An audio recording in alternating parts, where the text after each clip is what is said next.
வணக்கம். 2026 தேர்தல் காலம் நெருங்கிக்கிட்டு இருக்கு.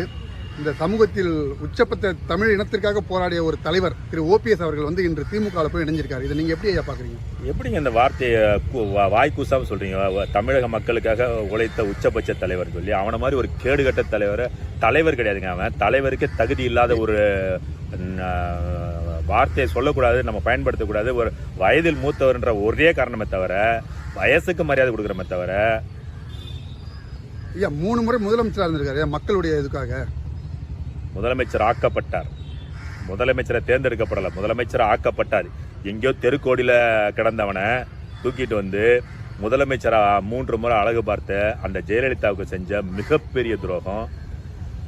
திமுகவை அழிச்சே ஆகணும்னு சொல்லி கங்கணம் கட்டிக்கின்னு அதே ஒரு பிரதான கொள்கையை எடுத்து வச்சு கட்சியை ஆரம்பித்த எம்ஜிஆர் அவர்களுக்கும் எம்ஜிஆர் தொண்டர்களுக்கும் செய்கிற மிகப்பெரிய துரோகம்.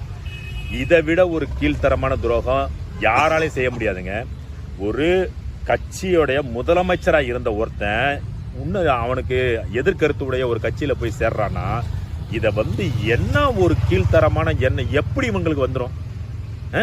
எப்படி மனசு நினைச்சு கூட பார்க்க முடியலங்க. ஒரு சாதாரண ஒரு எம்எல்ஏவாகவோ ஒரு தொண்டராகவோ ஏதோ ஒரு அமைச்சராகவோ ஒட்டு தண்ணியில் கொண்ட அமைச்சராகவோ இருந்து போய் சேர்ந்திருந்தா இது ஏன்னா பெரும்பாலான எம்எல்ஏவும் அமைச்சரும் இப்படி கட்சி தாவறது எல்லா இதுலயும் நடந்துட்டு தான் இருக்கு.